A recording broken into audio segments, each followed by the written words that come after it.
만약에 식후에 140을 넘는다? 그러면 걱정을 해볼 필요가 있는 심장으로 가는 혈관, 그리고 뇌로 가는 혈관, 다리로 가는 혈관, 이런 데가 좁아지거나 막히면 심근경색, 뇌졸중 이런 부분들이 생길 수가 있어서 만성합병증도 굉장히 무섭습니다. 감미료들은 심혈관 질환의 위험을 높일 수도 있다라는 그런 결과도 나와 있기 때문에 과량 이렇게 드시는 거는 좀 피하셔야 되지 않을까라는 생각을 합니다. 제일 좋은 거는 과일은 통째로 먹는 게 제일 좋겠다. 그 다음이 작즙 그냥 유통되는 거는 그야말로 식이섬유라든지 이런 것들이 부족한 형태다.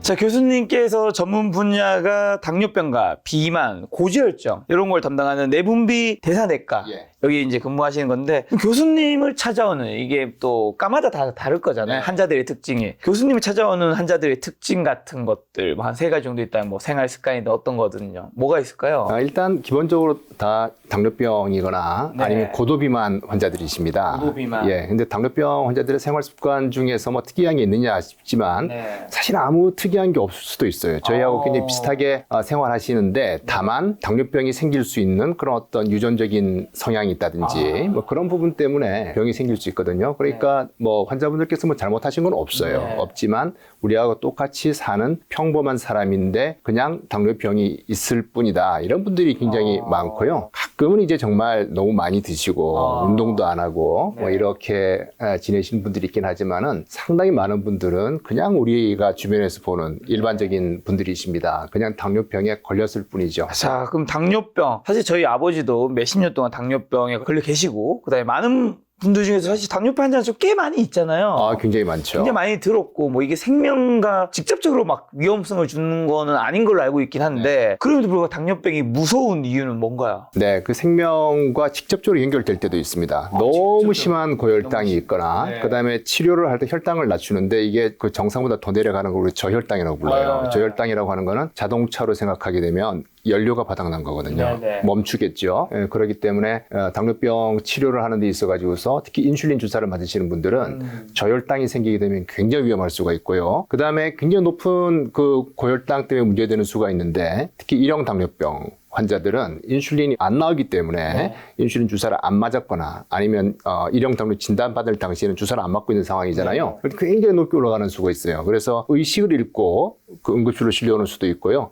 그리고 그 노인들 같은 경우에도 심한 고혈당이 생기면 의식을 잃고 올 수도 있고 그런 경우에는 그런 고혈당 때문에 생명이 위협을 받을 수도 있습니다. 그 외에는 이제 만성합병증이라고 그래요. 제가 지금 처음 말씀드린 그 3가지는 저혈당, 그리고 1형 당뇨병의 심한 고혈당, 2형 당뇨병의 심한 고혈당은 급성합병증이고요. 만성합병증은 주로 혈관에 생기는데 우리 몸에 혈관이 없는 데가 거의 없잖아요. 그래서 이 혈관에 생긴 합병증을 저희가 이제 구분하기로는 작은 혈관에 생기는 미세혈관 합병증이라 그래서 눈, 콩팥, 신경 이쪽이고요. 문제가 생기면 실명할 수 있고 투석을 받거나 콩팥 이식을 해야 되는 경우가 있고 발에 감각이 없어지는 수가 있고 이런 병들이에요. 그리고 대혈관 합병증이라고 하는 거는 비교적 좀 큰 사이즈의 혈관인데 심장으로 가는 혈관, 그리고 뇌로 가는 혈관, 다리로 가는 혈관 이런 데가 좁아지거나 막히면 심근경색, 뇌졸중 이런 부분들이 생길 수가 있어서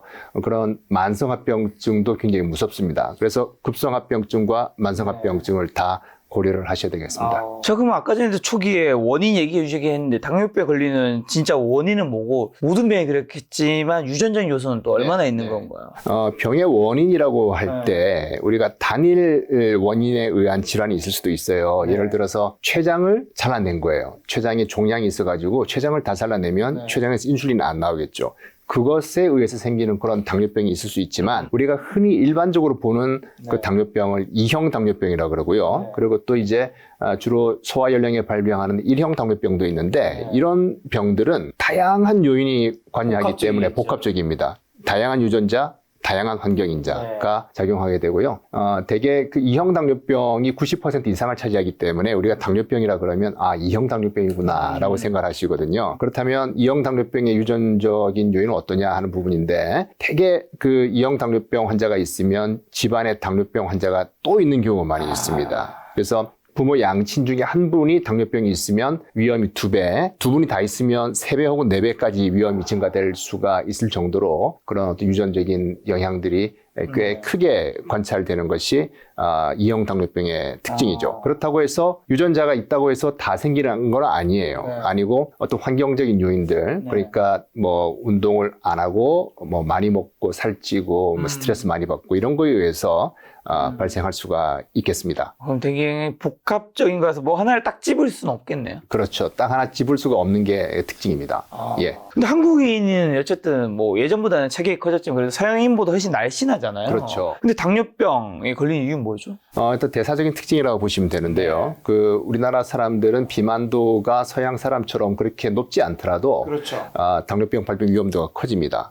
그건 뭐냐면 이제 그 비만도가 올라갈 때 있어서 인슐린이 말을 잘 듣지 않는 상태가 생기는데 이것을 인슐린 저항성이라고 불러요. 그거를 극복할 만큼 인슐린을 분비를 해내면 당뇨가 안 생겨요. 근데 우리나라 사람들은 그걸 잘 극복을 못하는 사람들이 많이 있습니다. 그래서 비만도가 높지 않은데도 불구하고 당뇨병이 생길 수가 있고요. 뭐 이건 인종마다 특징들이 많이 있기 때문에 특히 그 인도 쪽에 계신 분들, 남아시아 사람들 같은 경우에는 비만이 될 때 복부 비만이 주로 많이 생기고 인슐린 저항성이 많이 생기면서 그분들도 서양 사람처럼 그렇게 과하게 비만하지 않더라도 당뇨병이 많이 생기죠. 그러니까 우리 동아시아 사람들은 인슐린 분비가 잘 안 되는 그런 타입으로, 그리고 인도 쪽 사람들은 조금만 비만해져도 인슐린 저항성이 많이 생기는, 특히 복부 비만이 많이 생기는 타입으로 당뇨병이 생긴다라고 보시면 돼서요. 이게 그 인종 간에 혹은 종족 간에 좀 차이가 있습니다. 그럼 당뇨 만약에 지금 내가 걸렸는지 안 걸렸는지 좀 의심해봐야 될 신체 변화나 전조 증상 뭐가 있을까요? 일단 그 굉장히 제가 많이 듣는 질문 중에 하나인데요. 과거에는 당뇨병의 증상을 기반으로 해가지고서 의심해라라고 했었는데요. 최근에는 건강검진 결과에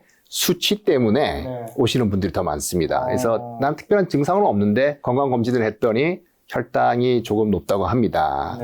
초기 당뇨병이라고 합니다. 이렇게 오시거든요. 그래서 제일 중요한 거는 수치다. 수치가 제일 정확할 테니까. 예, 수치다 하는 게 중요하고요. 그 다음에 이제 당뇨병이 좀 심해져서 고혈당이 심해지면 그러면 증상이 나타나요. 그걸 우리가 제일 흔히 말하는 것을 삼다증이라고 그러거든요.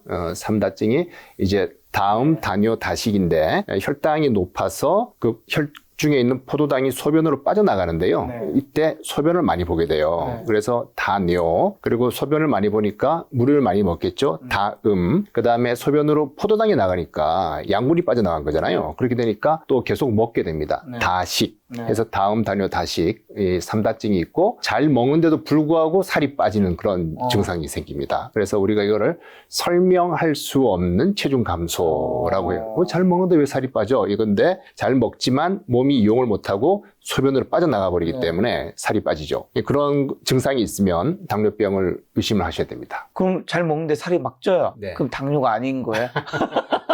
그런 경우가 이제 제 학창 시절에 잘 먹으면 살 찌잖아요. 예, 학창 시절에 그런 그 보기가 나오면 대개는 이제 틀린 표현이죠. 예. 반드시 100% 그러라는 법은 없습니다. 네. 그러면 혹시 당뇨병으로 판명되기 직전의 단계에도 있잖아요. 확실하게 당뇨인 거고 뭐 그렇죠. 이게 뭐 전에 약간 위험 경고도 있을 거고 초기 상태에 있을 텐데 당뇨 전 단계에서도 혈당 수치를 정상으로 되돌릴 수 있는지랑 있다면 생활 습관을 좀 어떻게 바꿔야 되는 건가요? 근데 이제 그 당뇨병을 전 단계가 있습니다. 그리고 우리가 공복 혈당을 기준으로 했을 때 99까지가 정상이에요. 100부터 125까지가 전 당뇨병 혹은 당뇨병 전 단계, 126 이상을 당뇨병이라고 하거든요. 그러니까 약간의 완충 지역이 있는 거고요. 그 여기에 있는 분들이 1년에 한 8% 정도 당뇨병으로 실제로 진행을 하게 됩니다. 근데 우리가 비만한 타입의 이런 당뇨병 전 단계에 있어서는 식이요법, 운동요법, 체중 조절을 통해서 당뇨병 발병을 거의 한 60%까지는 낮출 수가 있습니다. 근데 비만하지 않은 당뇨병에 대해서는 아직까지 그런 근거는 좀 부족하긴 해요. 하지만 식이요법, 운동요법을 함으로써 일부 예방은 할 수는 있을 겁니다. 왜냐하면 과거에는 그 우리가 비만하지 않은 그런 사람들이 많이 있을 때도 당뇨병은 그때도 없었거든요. 우리가 한 70년대 이렇게 생각해 보면, 그렇다면 어떤 환경적인 변화 때문에 당뇨병이 지금 생기고 있는 거지 그 어떤 유전자의 문제는 아니라고 보거든요. 그렇다면 뭐 그 외국에서 비만한 타입의 그 당뇨병 전 단계에 대해서 식이요법, 운동요법, 체중 조절해가지고서 많이 예방을 했었지만 우리가 지금 그 비만하지 않은 타입들 우리나라에 꽤 많이 있습니다. 이런 분들에 대해서는 아주 뚜렷한 증거는 없긴 하지만 전체적으로 역사적으로 볼 때 그런 분들도 식이 습관이라든지 뭐 운동 이런 부분들을 통해 가지고서 충분히 예방할 수 있지 않을까라고 생각을 합니다. 궁금한 거는 이미 당뇨병에 걸린 분들은 치료를 하면 네. 당뇨가 사라질 수 있는 거예요? 아니면 관리를 하는 거예요? 네, 관리를 하는 거죠. 사라질 수는 없어요? 사라질 수도 있습니다. 근데 이게 완전히 사라진 건지는 알 수가 없어요. 그래서 네. 우리가 그 종양을 띄어가지고 완치가 되었다라고 말할 때 대개 한 5년 정도를 지켜보잖아요. 지켜보고 이야기하죠. 네. 그래서 지금 현재는 병이 발견되지 않는다라는 것을 관해라고 불러요. 완치라고 안 부르고. 그래서 저희도 당뇨병 관해라고 하는데 주로 어떤 경우에 나타나냐면 나이가 좀 젊고 네. 좀 비만하고 그리고 당뇨병이 생긴 지 얼마 안 된 이런 사람들은 체중 조절하고 이렇게 열심히 해주면 당뇨병이 없어진 것처럼 보입니다. 정상 혈당까지 갈 수가 있습니다. 그래서 그런 거를 당뇨병 관해라고 부르고 있습니다. 근데 방금 전에 비만하신 분들인데 비만하지 않은 분들은 거기에 해당되지 높다는 건가요? 일단 비만하신 분들은 살을 뺨으로써 그런 당뇨병 관해로 가볼 수가 있고요. 그 비만하지 않은 분들은 살을 더 빼면 안 되죠. 그런 경우는 또 어떤 게 있냐면 당뇨병 발병 초기에 아주 그 철저한 혈당 조절을 인슐린 주사를 해서 해볼 수가 있어요. 우리가 인슐린 주사. 네, 우리가 이 동양 쪽에서 그런 연구들이 몇 개가 된 적이 있습니다. 그러니까 발병을 했을 때 인슐린을 넣어줘가지고 췌장을 쉬게 만든다라고 보시면 돼요. 그러면 어떻게 돼요? 췌장이 살짝 쉬면서 기운을 차리죠. 그러면서 인슐린을 다시 분비를 해내면서 잠깐 당뇨병이 없는 것으로 보이는 그런 현상이 몇 년 지속되는 경우도 있고요. 뭐 우리나라에도 그런 데이터가 있고 저도 그 초기 당뇨병 환자에 대해서 입원을 시켜서 그 인슐린 치료를 아주 철저하게 한 후에 한 1년 정도까지는 당뇨병이 없는 상태로 지냈던 그런 분들이 있습니다. 근데 이 방법은 그렇게 널리 이용되고 있지는 않아요. 굉장히 이제 철저하게 이제 인슐린을 투여해야 되기 때문에 하루에 4번 정도 인슐린을 주사를 해야 되고. 그만큼 시간과 많은 돈과 비용이 들어가겠네요. 그렇죠. 그래서 그렇게 해서 완전히 안 생기는 건 아니고 뭐 한 1년 혹은 2년 뒤에 또 당뇨병이 발병을 하니까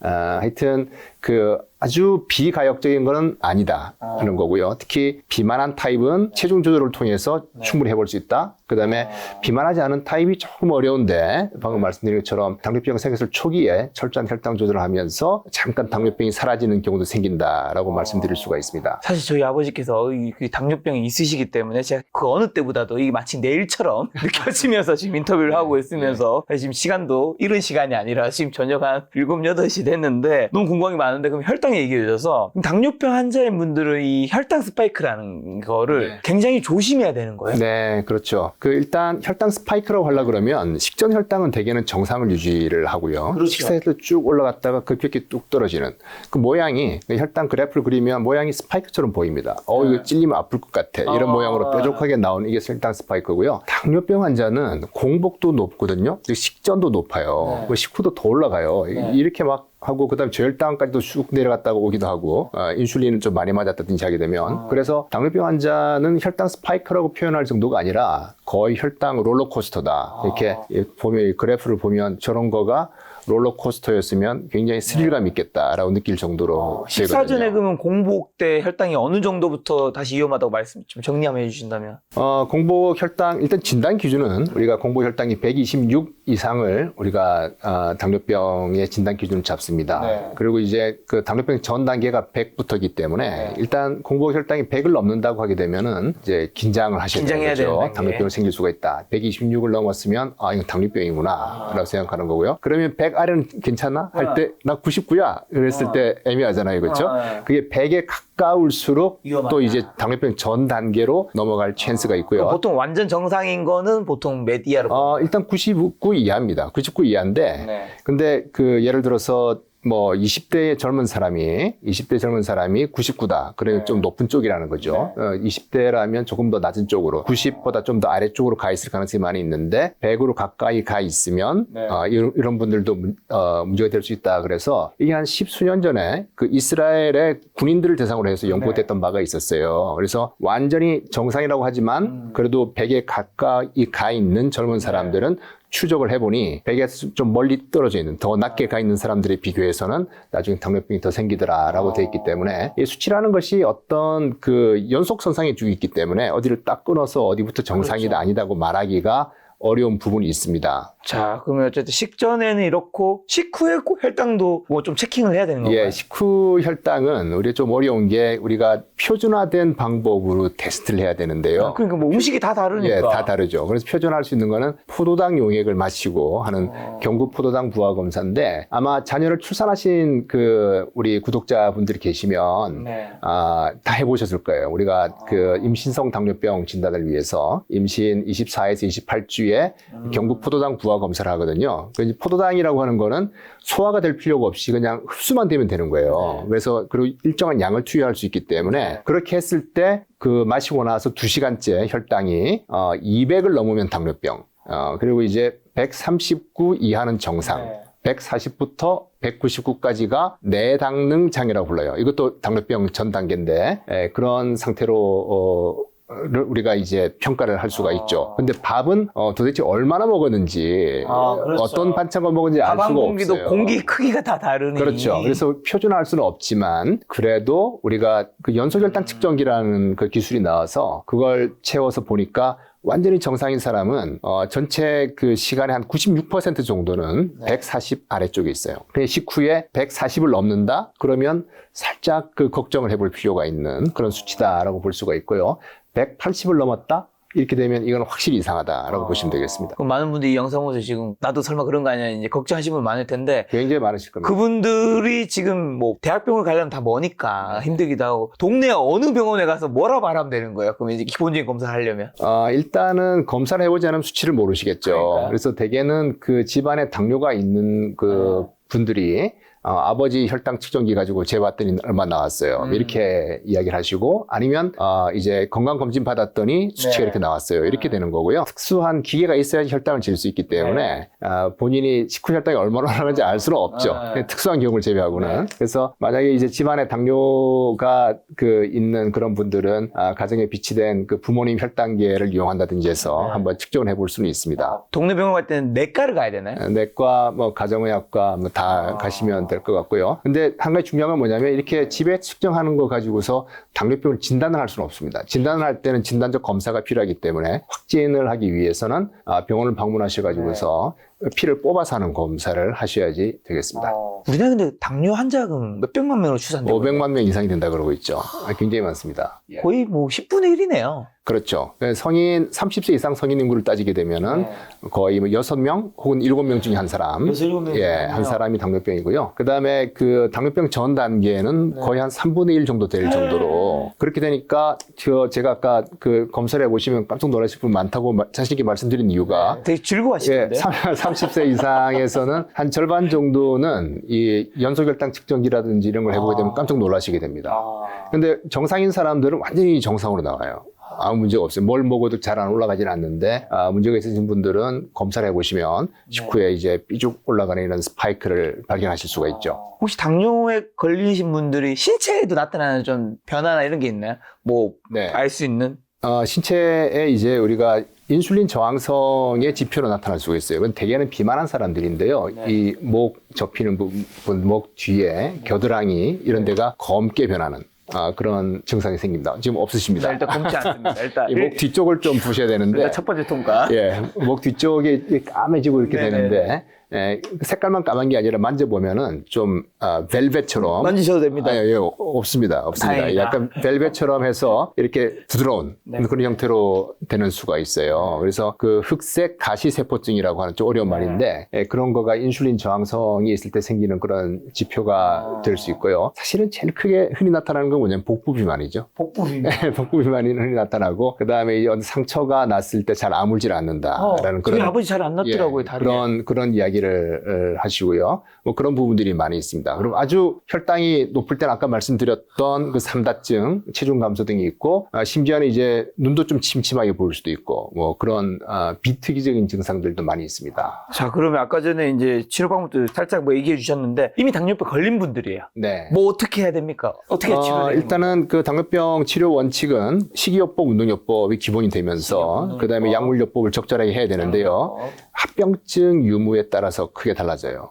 특히 심혈관계 합병증이 있거나 콩팥 쪽에 합병증이 있는 경우에 써야 되는 약이 특별히 있고요. 그 다음에 체중을 줄이기 위해서 또 필요한 약들이 있고, 그 다음에 혈당만을 잡기 위해서는 또 어떤 방식으로 가야 될지. 네. 그리고 이분은 저혈당에 취약해. 그랬을 때는 저혈당이 생기지 않는 약을 쓴다든지, 네. 그 다음에 어떻게 보면 경제적으로 좀 어려우신 분, 이런 분들을 위해서는 너무 고가의 약보다는 그래도 혈당 조절을 잘 하면서, 그리고 비교적 또 이제 안전성 같은 게 잘 밝혀져 있는 그런 약을 써볼 수도 있고, 뭐 여러 가지 뭐 고려할 사항들이 굉장히 많이 있습니다. 예, 그리고 약을 쓴다고 해서 다 잘 듣는 건 아니기 때문에 적절한 선택도 필요하고, 일부는 이분한테 이 약을 꼭 썼으면 좋겠는데 부작용이 있는 사람이 있어요. 저는 그 약만 쓰면 뭐 배가 아파요. 저는 뭐 그 약을 썼더니 가려워요. 뭐 이런 수가 있죠. 그런 경우까지 다 포함해야 되니까 이게 일률적으로 말씀드릴 수 있는 건 아니죠. 그래서 이제 약이나 이런 건 사실 전문가에 의해서 이제 처방을 받아야 되는 거니까 약물 관련된 이제 치료는 어쨌든 병원 가서 이제 각자 다 의사 선생님을 만나야 되는 거고, 그럼 식단과 운동은 이제 일반적으로 좀 다 부르다 얘기할 수 있는 거니까요. 당뇨 환자분들에게 추천한 식습관이나 생활 습관, 뭐 운동은요?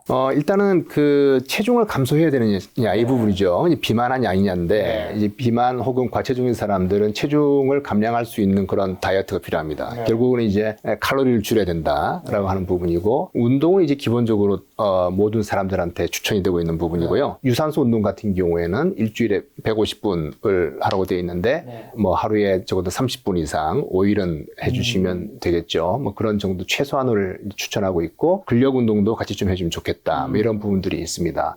이런 운동을 이야기를 할 때 우리가 가장 중요시하는 건 뭐냐면요. 운동 습관이에요. 왜냐하면 처음에 하려고 했는데 금방 또 안 하게 되잖아요. 헬스클럽 끌어놓고 안 가잖아요. 맞아요. 어떻게 안 가냐면 하루 안 갔어요.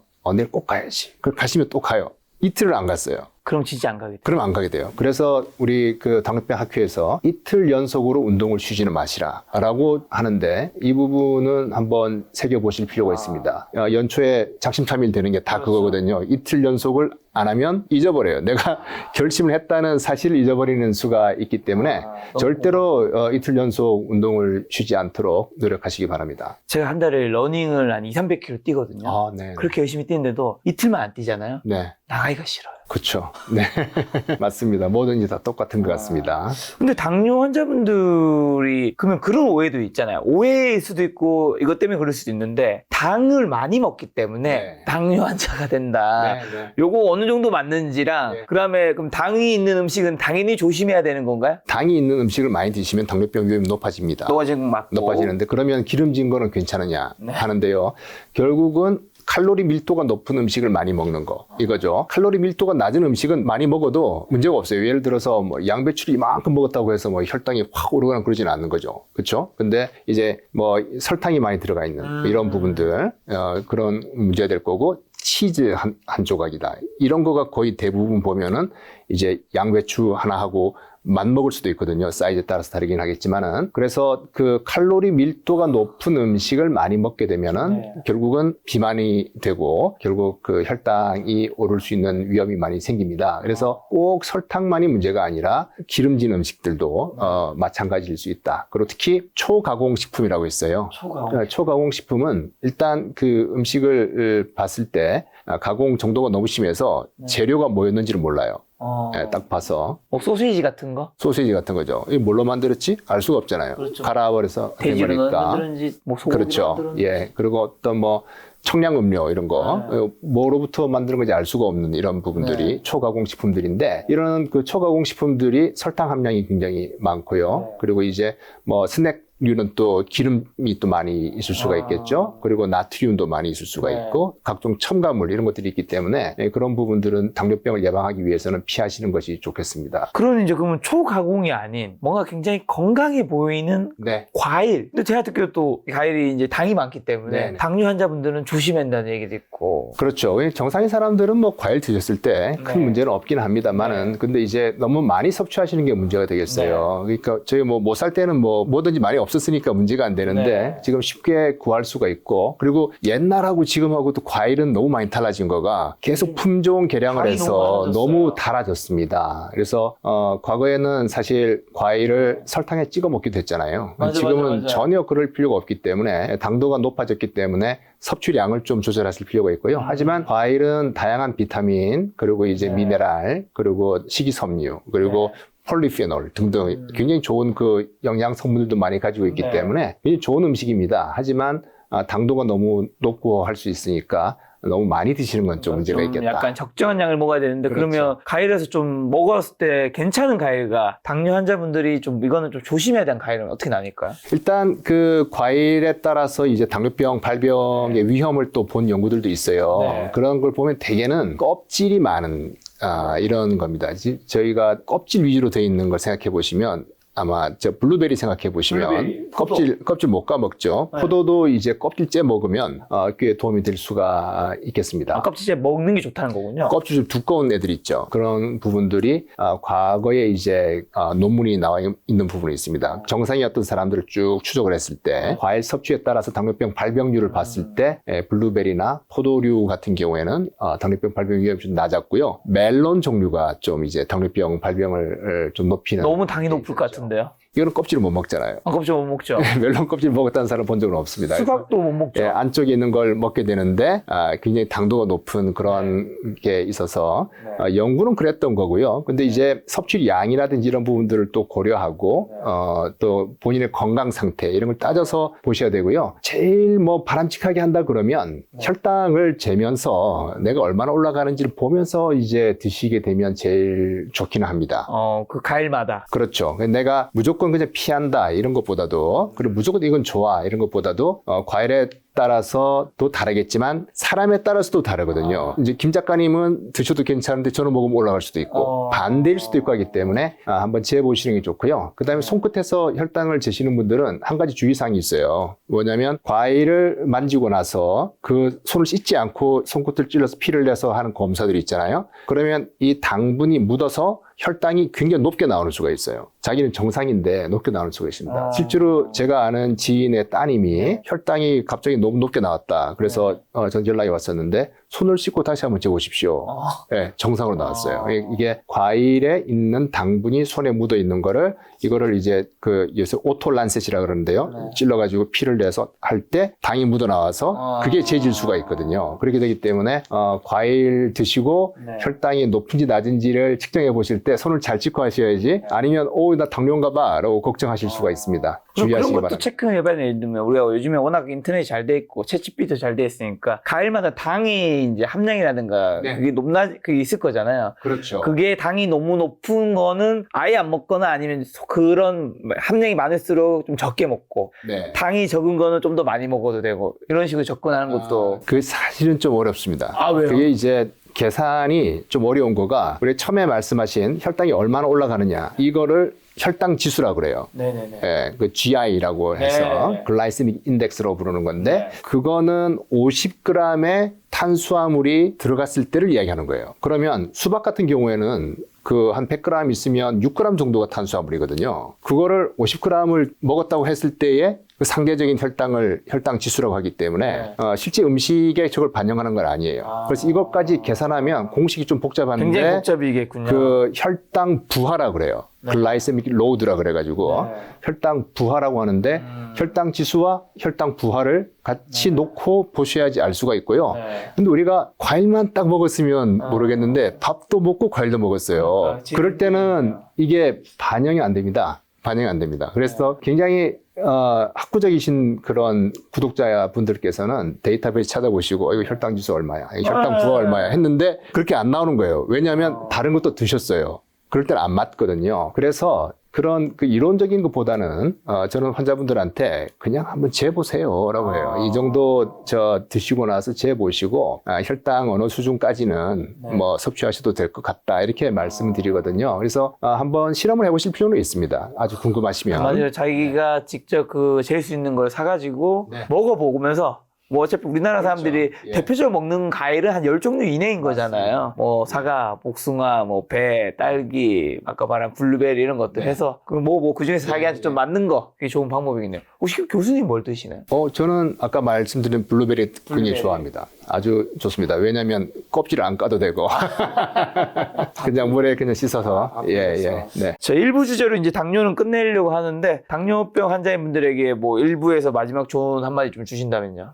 당뇨병은 만성 질환이기 때문에 대개는 평생을 간다라고 보시면 됩니다. 그래서 당뇨병과 친구하자 이런 이야기들을 옛날에 저희 학회에서도 많이 했었거든요. 뭐 당뇨병을 왜 친구를 하냐 하는데 그게 아니라 너무 이제 무서워하지 마시고 이걸 내가 잘 관리하고 나의 아주 좋은 친구로서 나의 건강 신호등이 될 수가 있거든요. 그 당뇨병을 가지고 있는 분들이 당뇨병이 없는 사람도 더 건강할 때도 있습니다. 왜냐하면 건강 관리를 하니까. 식이 조절도 잘 하시고 운동도 하시고 그러면서 혈당은 뭐 약을 조금 한두 개 써서 정상으로 맞춰놓고 하시면 오히려 더 건강하실 수가 있으니까 뭐 당뇨병에 걸리셨다고 해서 실망하지 마시고 관리만 잘 하시면은 충분히 건강하게 장수하실 수 있습니다. 30분 중에서 지금 촬영한 시간 29분은 당뇨병이 위험하다 안 좋다 얘기하시고 마지막에 갑자기 친구라고 얘기하시니까 관리를 잘 하시고요. 하여튼 당뇨병에 의해서 내 인생이 지배되면 안 된다. 그렇죠. 내가 맞습니다. 지배해야 된다. 근데 지배하는 것보다도 그냥 데리고 그냥 길들이면서 함께 살기 가야 된다. 자, 교수님께서 이번에 이제 슈퍼 호르몬이라는 굉장히 제가 뭐 책은 많이 보는데 굉장히 이쁜 표지의 책입니다. 책을 내셨는데 슈퍼 호르몬이 뭐예요? 슈퍼 호르몬은 슈퍼맨을 생각하시면 되실 것 같은데 슈퍼맨은 굉장히 힘이 세고 그리고 좋은 일을 많이 하잖아요. 그렇죠? 근데 이 호르몬은 굉장히 힘이 세고 그리고 굉장히 건강에 좋은 효과를 많이 나타낸다. 그래서 얘는 그냥 슈퍼 호르몬을 불러도 되겠다라는 생각을 했는데 바로 우리가 식사를 했을 때 장에 있는 내분비 세포에서 분비해내는 GLP-1이라고 하는 호르몬입니다. 이 호르몬은 식사를 했을 때 나온다 그랬잖아요. 그래서 특히 이제 탄수화물이 들어가서 포도당으로 흡수되는 과정에서 분비가 돼 나오는데 그러면서 인슐린 분비를 촉진시켜서 혈당을 잘 잡아주고요. 그 다음에 위장에서부터 십이지장으로 그 음식물이 내려가잖아요. 이 속도를 조금 늦춰줍니다. 늦추면 혈당이 올라가는 사람도 천천히 내려오면 한번 따라잡을 만해요. 그래서 그 혈당을 조절할 수가 있게 되고 그 다음에 머리로 가서 그 식사를 이제 좀 그만합시다라고 하는 우리 포만감이라 그러죠. 포만감을 전달해주는 그런 역할을 하기 때문에 이게 원래 우리 몸속에 있는 그렇죠. 우리 장에서 분비가 됩니다. 그래서 이런 그 작용을 통해서 혈당을 조절하고 체중을 조절하는 그런 작용을 가지고 있고요. 약으로 개발해서 써보니까 당뇨병 환자에서 심혈관 질환을 줄입니다. 사망률을 낮췄습니다. 그리고 콩팥합병증이 있는 사람들의 단백뇨를 줄입니다. 이런 각종 좋은 작용들이 있고, 그다음 최근에는 이제 체중을 굉장히 많이 빼는 그런 이 GLP-1 계통약제가 나왔는데 지방간도 좋아지고 수면 무호흡도 좋아지고요. 그다음에 이제 만성 신경계의 퇴행성 질환들이 있어요. 뭐 알츠하이머나 파킨슨병이나 이런 병들인데 아직은 그 확정적인 그런 어떤 그 결과가 나오지는 않았지만은 다소 그 동물 실험이라든지 이런 걸 볼 때는 도움이 될 가능성이 있다라고 지금 알려져 있고요. 몇 가지 임상 시험이 지금 진행되고 있는데 그 임상 시험 결과에 따라서 아주 뭐 운이 좋으면 우리가 또 새로운 그런 그동안에 치료 못했던 그런 병에 대한 치료제를 얻을 수도 있겠다 이런 생각이 듭니다. 그래서 굉장히 강력하면서도 좋은 일들을 많이 하기 때문에 슈퍼 호르몬이다라고 말할 수 있겠습니다. 요즘에 이거 GLP-1이 다이어트 주사인가 약인가 거기에 들어가는 맞습니다. 대표적인 키워드 중 하나 아닌가요? 그렇습니다. 요새 뭐 위고비 하는데요. 그 과거에 싹센다라는 것도 싹센다. 이 계열의 약제고 그다음에 아직 그 우리나라 허가는 됐고 아직 시판은 안 되지만 올해 아마 들어올 것 같은데 마운자르라고 해서 또 굉장히 또 강력한 약이 있는데요. 뭐 이런 약제들이 이 GLP-1을 기반으로 한 약제들이 되겠습니다. 방금 말씀하신 세 개가 지금 가장 이쪽 분야에서 대표적인 약 세 가지인가요? 맞습니다. 네. 일론 머스크도 이제 위고비 맞은 걸로 저도 알고 있는데 우리나라에서도 이제 작년 10월부터 처방되기 시작했잖아요. 네. 교수님도 처방하고 계신지도 궁금하고 네. 처방했을 때 실제 효과 그리고 제가 읽기로 네. 모든 의약품은 의약품적인 이유는 플러스가 있는 이유는 마이너스 부작용도 있다고 그렇습니다. 얘기를 들었는데 그렇습니다. 어떤 부작용도 있는지. 처방은 사실은 오래됐고요. 과거에 이제 초창기 GLP-1 제제부터 많이 해봤었고, 지금 나오고 있는 그런 위고비라든지 마운자로도 임상 시험을 통해서 이미 써봤습니다. 네. 그래서 굉장히 강력한 효과가 있다는 걸 알고 있습니다.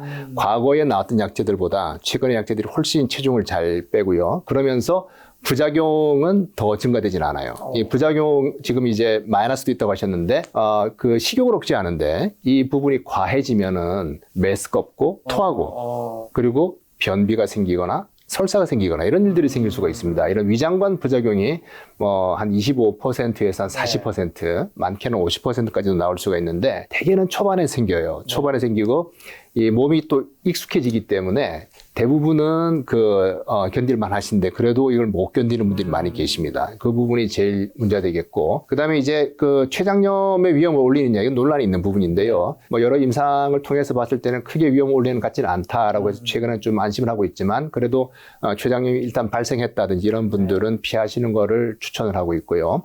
체중을 많이 빼는 약제들이 혹은 체중을 많이 빼는 치료들, 예를 들어서 비만 수술을 받았다 이런 거 했을 때 잘 생기는 합병증이 있어요. 담낭 혹은 담석 관련된 질환들이 있는데 이 약제도 체중을 많이 빼기 때문에 담석 혹은 담낭 관련된 질환은 유의하게 올라갑니다. 그 외에 이제 너무 또 안 먹고 단백질도 너무 안 먹고 이러면 또 탈모가 되는 경우가 있어가지고 그런 부분에 대해서 또 신경을 또 많이 쓰시는 분들도 계시고요.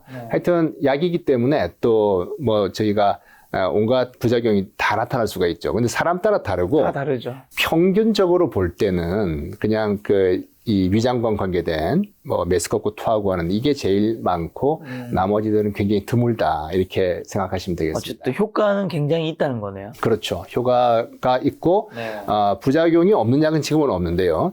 이 부작용이 이 약의 효과를 생각해 볼 때 우리가 감내해 볼 만하다 라고 판단이 되면 이제 저 약을 쓰게 되기 때문에요. 어쨌든 이런 여러 가지 문제가 있기 때문에 전문의약품으로 분류가 되어 있고 소화제 사 먹듯이 이렇게 약을 살 수는 없는 그런 거다. 현재는 병원에서의 처방이 있어야만 꼭 살 수 있는 그렇습니다. 처방이 있어야 됩니다.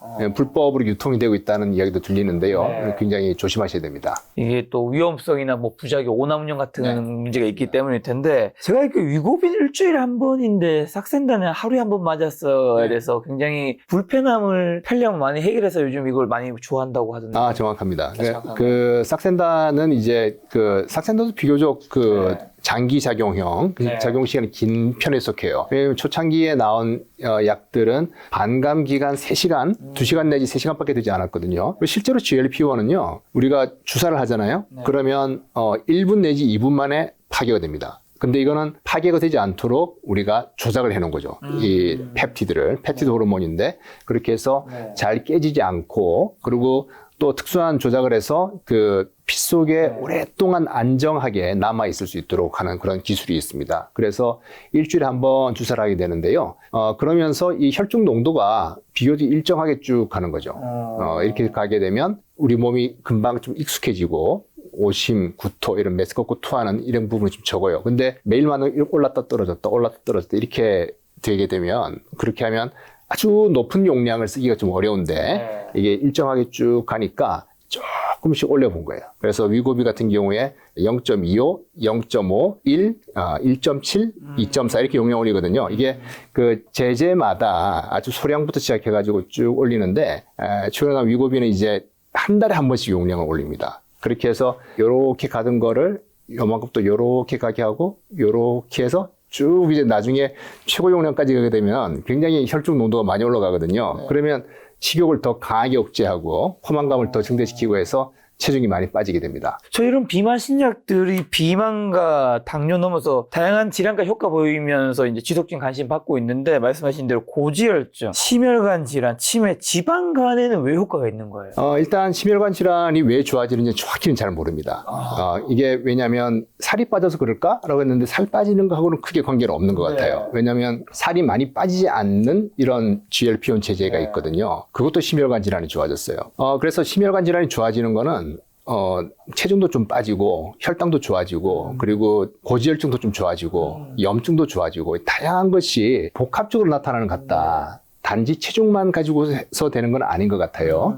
그 다음에 이제 그 콩팥이 좋아지는 그런 부분도 정확히는 잘 모르지만 적어도 이 콩팥에 있는 GLP-1 수용체를 통해서 작용하는 거다라고 생각을 하고 있고요. 지방간이 좋아지는 거는 대개는 체중이 빠져서 그렇다라고 보고 있고, 뭐 그 외에 이제 다양하게 좋아지고 하는 그런 부분들을 뭐라고 딱 한마디로 설명하기는 쉽지가 않습니다. 근데 이런 질환들이 대부분은 노화와 관계되어 있는 만성 질환들이거든요. 그래서 지금 많은 학자들이 근간에는 노화에 직접 작용하는 것은 아닐까라는 생각을 하는 거죠. 왜냐하면 노화와 관계된 질병들이 좋아지기 때문에 노화에 직접 관여할 수 있을 것이다. 어떻게 했을 때는 식사량이 줄어드는데요.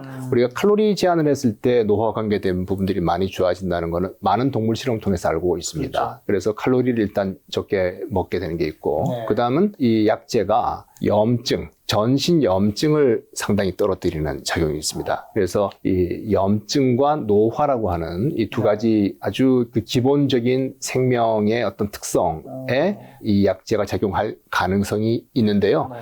이게 정말 사람이 이 실험용 쥐가 아니기 때문에 모든 걸 아주 다 이렇게 철저히 다 연구하기 쉽지는 않은 부분이 있어가지고 좀 미루어 짐작하는 부분이 있긴 한데요. 아마도 그러한 과정에 의해서 우리가 그 만병통치약처럼 이렇게 많은 병들을 좋게 하지 않나. 만약에 어디 시장에 가가지고 이 약은 이렇게 좋고 여기 좋고 저기 좋고 이야기를 하면 이거 약장수구나 라고 이야기할 수도 지금 있겠죠. 그 질문 드리고 있습니다. 예. 지금 거의 만병통치약에 얘기하고 계신 것 같아서. 그렇죠. 근데 그게 실제로 우리가 보고 있으니까 그럼 왜 그럴까 했을 때 생각할 수 있는 부분은 노화라든지 염증이라든지 이런 그 질병을 일으키는 데 있어 가지고서 아주 그 공통된 그런 경로를 이 약제가 뭔가 컨트롤을 하고 있다 이렇게 볼 수 있는 거죠. 그렇다고 해서 궁금해지는 게 어쨌든 교수님이 슈퍼호르몬 이 책을 내셨잖아요. 이게 GLP-1이라는 거잖아요. 네. 그렇죠? 그렇습니다. 그러면 위고비를 맞으라는 의미인가요?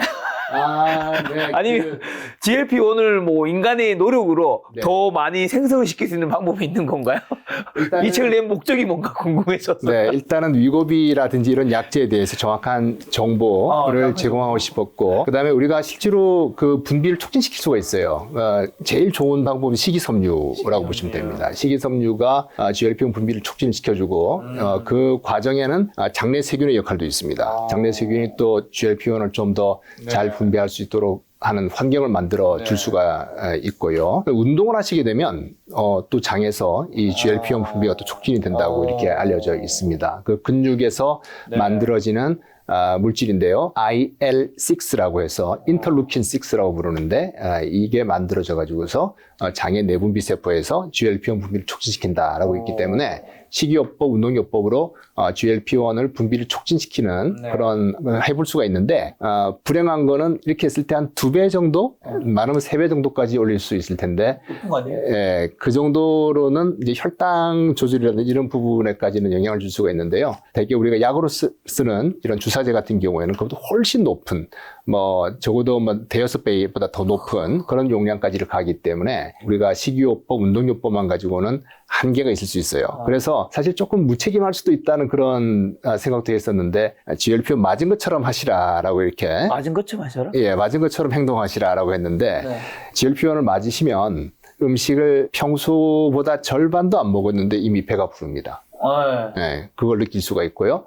그리고 식사 때가 됐는데 배가 좀 덜 고프거든요. 그러면 뭐냐면 우리가 지금 배가 아주 부를 때까지 먹는 경우도 많이 있어요. 많죠. 제일 안 좋은 거는 뭐냐면 빨리 먹는 거예요. 그렇죠. 빨리 먹으면 많이 먹을 수 있어요. 천천히 먹으면 많이 못 먹습니다. 옛날에는 뺏길까봐 빨리 먹었었는데 지금 혼자 먹어도 빨리 먹으면 많이 먹을 수 있고 천천히 드시면 많이 못 먹거든요. 그래서 그런 식습관을 좀 고칠 수가 있어요. 이게 먹으면 금방 배가 부른 느낌이 와서 그만두게 되고 그리고 급하게 먹는 게 좀 없어진다라는 느낌을 가집니다. 그 다음에 그 식사 때 배가 좀 덜 고프다 그랬는데요. 우리가 거짓 식욕, 거짓 배고픔 이런 게 있거든요. 사실은 내 마음이 지금 허전한 건데 배가 고픈 걸로 이렇게 생각할 수도 있고 그냥 내가 무료해졌어요. 네. 굉장히 좀 뭔가 권태감이 생겨요. 뭘 먹어야죠. 근데 그걸 이렇게 생각할 수 있는 거죠.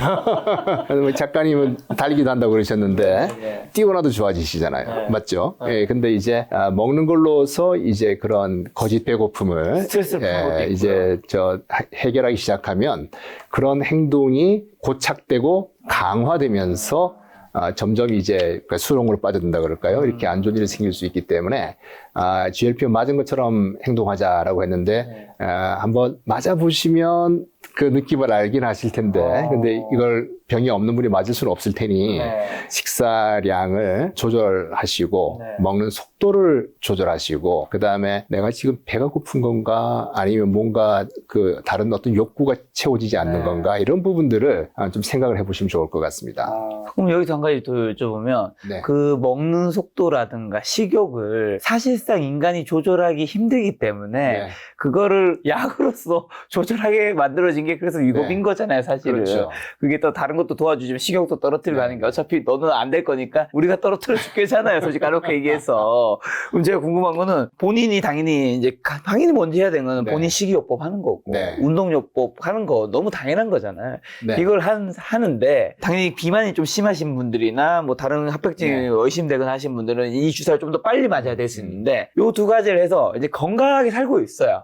건강하게 사는데 근데 GLP-1이 꼭 이 비만을 없애주는 것뿐만이 아니라 방금 말씀하신 슈퍼 호르몬이니까 내 다른 것들이 좀 좋아지지 않을까 싶어서 뭐 한 달에 한 번 정도 맞는다든가 이런 거는 어떻게 보시나요? 그거는 제가 권하지 않습니다. 그것도 권하죠. 이 슈퍼 호르몬인데. 예. 그 어떤 약을 쓸 때는 어떤 특정 기준이 필요한 겁니다. 예. 그리고 특히 이 약은 굉장히 비싸기 때문에 쉽게 그렇게 접근할 수 있는 약이 아니거든요. 한번 먹어볼까? 한번 맞아볼까? 이런 수준이 아니라서 신중하게 접근을 하는 것이 좋다고 생각을 하고요. 그래서 그런 어떤 우리가 적응증이라고 불러요. 그 필요한 그런 상황들을 그 적응증이 되는 경우에 있어가지고서 쓰셔야 되고요. 그 다음에 그 작가님께서 아까 어차피 뭐 안 돼 이런 말씀 하셨는데요. 이게 그러면은 우리가 의지가 박약해서 그런가? 라고 생각할 수 있는데 의지가 굉장히 강하신 분도 안 되는 경우도 있어요. 그렇죠? 그래서 이런 거는 어찌 보면은 그런 의지가 강해서 사업이라든지 뭐 이런 부분에서는 아주 특출하시지만 자기 생활 관리에 대한 기술이 없는 경우도 있어요. 첫째는. 둘째는 뭐냐면 기술이라고 했는데 요령 그런 부분들이라서 이런 거는 이제 식이요법이라든지 운동요법을 어떻게 하면은 꾸준히 잘할 수 있는지 이런 걸 좀 배워 살 수가 있는데 그래도 그게 안 되는 수가 있어요. 그럼 뭐냐 하는 건데 이 주사를 맞아서 좋아지잖아요. 그건 뭐예요? 이게 도대체? 그럼 내가 의지가 갑자기 생긴 거예요? 아니잖아요. 이 호르몬이라든지 이런 어떤 생물학적인 기전 때문에 그런 게 생긴다는 거거든요. 그래서 비만을 지금 이제 병으로 보자라고 하는 그런 움직임들이 많이 있는 거죠. 그리고 비만이 질병이라고 생각하는 거에 있어서 가장 또 중요한 근거 중에 하나가 뭐냐면 요요 현상입니다. 그렇죠. 다시 돌아가잖아요. 잠시 방심하면 그렇게 돌아가기 때문에 뭔가 내 몸속에서 살찌게 하는 기전에 돌아가고 있구나라는 걸 알게 됩니다. 1992년도에 그 렙틴이라고 하는 물질이 발견이 되는데요. 그 전에는 실제로 우리가 비만하게 되면은 본인이 자기 관리를 잘 못한다고 생각을 했었어요. 그런데 실험실에 생쥐가 엄청 큰 생쥐가 있는 거예요. 거의 한 2마리, 3마리 합친 것처럼 큰 생쥐가 있는데 살이 쪄서 그런 거죠. 그 유전적인 원인을 찾았어요. 그래서 보니까 렙틴이라고 하는 걸 갖다가 만들지를 못하더라는 거죠. 그래서 그 렙틴을 넣어줬더니 그 생쥐가 살이 다시 빠집니다. 이 생쥐가 의지의 문제가 아니라 그런 어떤 생물학적인 어떤 결함, 질병과 관계된 그런 문제가 있기 때문에 살이 쪘던 부분이기 때문에요. 이런 약을 써보면 정말 호르몬이 이 작용을 잘 못해서 그런가? 라는 그런 생각이 들 정도로 아주 하루아침에 어떤 그 식습관이라든지 이런 부분이 바뀌는 걸 경험할 수가 있습니다. 주목받고 있는 GLP-1 관련 연구는 어떤 제약사에서 지금 계속 이루어지고 있는 건가요? 굉장히 많은 제약회사에서 이런 계통약을 개발하려고 하고 있고요. 사실은 제일 먼저 이루어졌던 거는 뭐냐면 이 GLP-1이 아까 정맥 주사하면 1분 내지 2분 만에 망가진다 그랬잖아요. 깨져버리는데 그거를 억제할 수 있는 약들이 있어요. 우리가 DPP DPP4 억제제라고 하는 건데 그 굉장히 많은 약제가 있습니다. 네. 국내 제약사도 만들었고 네. 그래서 이거는 이제 그 깨지지 않도록 하는데 혈중 농도가 한 2배 정도 올라가요. 그래서 혈당은 잘 잡아주지만 식욕을 억제를 못했었고요. 이제 주사제로 해서 GLP-1을 직접 주사하고 했는데 잘 깨지지 않는 걸 만들고 오래 가는 걸 만들고 해서 이제 지금 점점 강력해지면서 지금까지 왔는데 노보 노디스크와 일라이릴리가 선두 주자라고 보시면 되고요. 우리나라 기업들도 꽤 도전하고 있습니다. 특히 뭐 한미약품 같은 경우에도 굉장히 좋은 약을 만들었었죠. 실제로 사노피라는 제약회사에서 팔았던 적도 있었고 임상시험 결과가 세계 최고의 저널인 그 뉴 잉글랜드 저널 오브 메디신 이런 데 실리기도 하고 했었는데요. 그래서 굉장히 많은 회사가 뛰어들고 있다라고 보시면 되겠습니다. 자, 근데 이 GLP-1이 장에서 나오는 거라고 했잖아요. 이 책 슈퍼호르몬에 보니까 장을 제2의 뇌라고 부른다고 하는데 이거 어떤 의미예요? 사실은 제1의 뇌가 아닌가 싶긴 해요. 우리가 진화적으로 보게 되면 뇌는 없는데 장은 있는 생명체들이 있잖아요. 그 장이 움직이려 그러면 뭔가 어떤 신경 조직이 필요하겠죠. 그래서 우리가 뇌가 또 장과 아주 밀접하게 연결이 되어 있습니다. 신경이. 그리고 장에는 자기만의 또 신경 시스템이 있어요. 그래서 장이 근육이 뭐 이렇게 안쪽에 동그랗게 돌아가면서 있는 이런 근육이 있고 바깥쪽에 길게 이제 늘어서 있는 근육도 있고 이렇게 돼 있는데 그 근육 사이에 어떤 그 신경세포들이 모여 있는 이런 부분이 있고요. 점막 아래쪽에도 이 신경세포들이 많이 모여 있는 조직이 있고 그 다음에 장이 이제 우리가 창자의 법칙이라 그러는데 뭘 먹으면 밑으로 내려가잖아요. 내려가다 다시 올라오지는 않죠. 그렇죠. 그 이제 그걸 하려면 어떤 그 페이스메이커 역할이 필요합니다. 마라톤에도 이제 페이스메이커 있듯이 카할의 간질세포라 그래서 이 간질이라고 하는 거는 이제 세포 사이에 있는 공간 이런 부분을 말하는데 그런 세포가 페이스메이커가 되고 그런 어떤 그 신경 얼개들이 쭉 연결돼 가지고 이제 위에서 짜주면 밑에는 열어주고 또 이쪽이 짜면 밑에 또 열어주고 이런 식으로 쫙 내려가면서 움직이게 하는 부분이 있죠. 그래서 이런 그 신경 시스템들이 아주 잘 발달해 있기 때문에 제2의 뇌다라고 부르고 있고요. 그리고 여기서 분비되는 그런 호르몬들이 그 뇌에 가서 또 많이 작용을 합니다. 신경 전달 물질로 작용하기도 하고 그렇기 때문에 제2의 뇌라고 그러는데 사실은 진화론적으로 쭉 보시게 되면 장이 먼저 생기고 그 다음에 뇌가 생겼다고 보게 되면 어쩌면 그 뇌가 어찌 보면은 제2의 장신경 시스템 이렇게 볼 수도 있을 정도로 그렇습니다. 하여튼 두 개가 밀접하게 연결이 되어 있어요. 그래서 속담에도 사촌이 땅을 사면 배가 아프다. 배가 아프다. 이런 말도 그렇죠.